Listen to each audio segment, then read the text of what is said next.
नमस्कार दोस्तों, जी के चैनल में आपका स्वागत है। काशी विश्वनाथ मंदिर भगवान शिव को समर्पित एक प्रसिद्ध हिंदू मंदिर है। यह भारत के उत्तर प्रदेश के प्राचीन शहर बनारस के विश्वनाथ गली में स्थित है। यह हिंदुओं के सबसे पवित्र तीर्थ स्थलों में से एक है और भगवान शिव के 12 ज्योतिर्लिंग मंदिरों में से एक है। यह मंदिर पिछले कई हजार वर्षों से पवित्र गंगा नदी के तट पर स्थित है। मंदिर के मुख्य देवता को श्री विश्वनाथ और विश्वेश्वर नाथ के नाम से जाना जाता है, जिसका शाब्दिक अर्थ है ब्रह्मांड के भगवान। ऐसा माना जाता है कि एक बार इस मंदिर के दर्शन करने और पवित्र गंगा नदी में स्नान कर लेने से मोक्ष की प्राप्ति होती है। कहा जाता है कि यह मंदिर भगवान शिव और माता पार्वती का स्थान है। जब देवी पार्वती अपने पिता के घर रह रही थी, जहां उन्हें बिल्कुल अच्छा नहीं लग रहा था, तब देवी पार्वती ने एक दिन भगवान शिव से उन्हें अपने घर ले जाने के लिए कहा।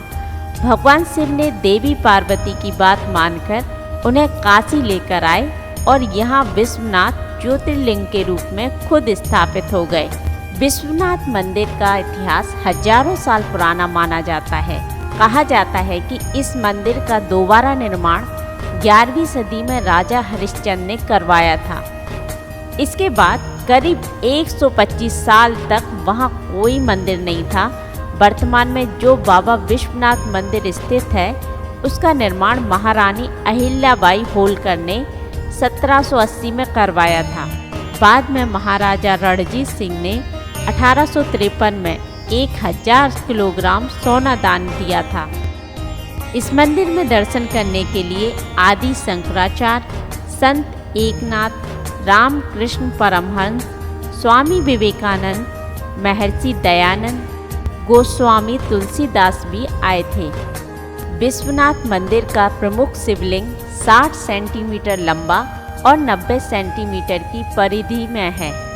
मुख्य मंदिर के आसपास काल भैरव, कार्तिकेय, विष्णु, गणेश, पार्वती और शनि के छोटे छोटे मंदिर हैं। मंदिर में 3 सोने के गुम्बद हैं, जिन्हें 1839 में पंजाब के महाराणा रणजीत सिंह ने लगवाया था।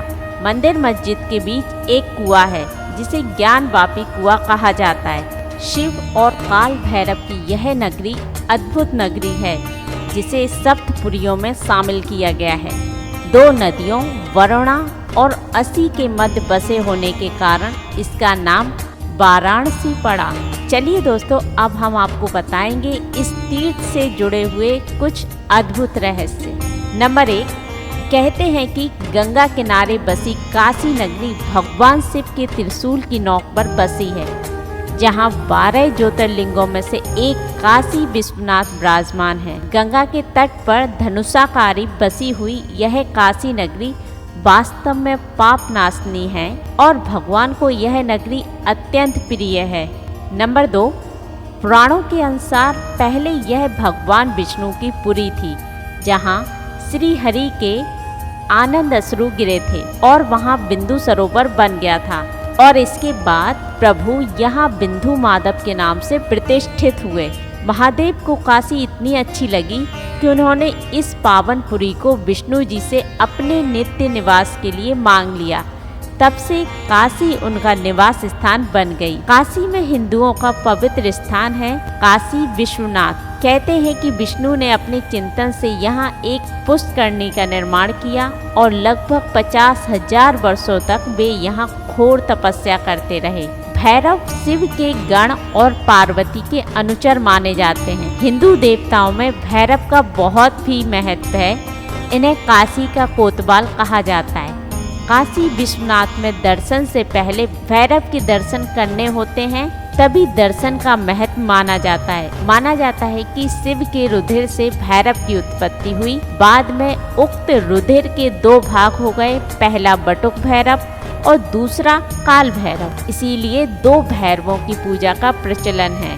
एक काल भैरव और दूसरे बटुक भैरव। नंबर 4, ऐसी मान्यता है कि वाराणसी या काशी में मनुष्य के देहावसान पर स्वयं महादेव उसे मुक्तिदायक तारक मंत्र का उपदेश करते हैं। इसलिए अधिकतर लोग यहाँ काशी में अपने जीवन का अंतिम वक्त बिताने के लिए आते हैं और मरने तक यहीं रहते हैं। इसीलिए वाराणसी को कई शताब्दियों से हिंदू मोक्ष तीर्थ स्थल माना जाता है। शास्त्रों के अनुसार जब मनुष्य की मृत्यु हो जाती है तो मोक्ष हेतु मृतक की अस्थियां यहीं पर गंगा में विसर्जित की जाती है और यह शहर सप्त मोक्षदायिनी नगरी में एक है। नंबर 5, भगवान बुद्ध ने बौद्ध गया में ज्ञान प्राप्त कर यहीं पर अपना पहला प्रवचन दिया और जैनियों के 3 तीर्थकरों का जन्म यहीं हुआ। इसलिए यह तीनों धर्मों के लिए पवित्र स्थल है। कबीर ने भी यहीं पर बैठकर अपना संदेश दुनिया में फैलाया। तुलसीदास जी ने यहीं बैठकर रामचरितमानस की रचना की। इस तरह काशी कई महात्मा और संतों की पुण्य स्थली है। भगवान बुद्ध और शंकराचार्य के अलावा रामानुज, वल्लभाचार्य, संत कबीर, गुरु नानक, तुलसीदास, चैतन्य महाप्रभु, रैदास आदि कई अनेक संत इस नगरी में आए। एक काल में यह हिंदू धर्म का प्रमुख सत्संग और शास्त्रार्थ का स्थान बन गया था। संस्कृत पढ़ने के लिए प्राचीन काल से ही लोग वाराणसी आया करते थे। दोस्तों, आज के लिए बस इतना ही। अगर आपको हमारा ये वीडियो पसंद आया हो तो इस वीडियो को लाइक, शेयर एंड सब्सक्राइब ज़रूर कीजिए और साथ में ही दिए गए बेल बटन को भी ज़रूर दबाएं, जिससे आपको हमारे आने वाली वीडियो की नोटिफिकेशन मिल सके। इस वीडियो को देखने के लिए आपका बहुत बहुत धन्यवाद।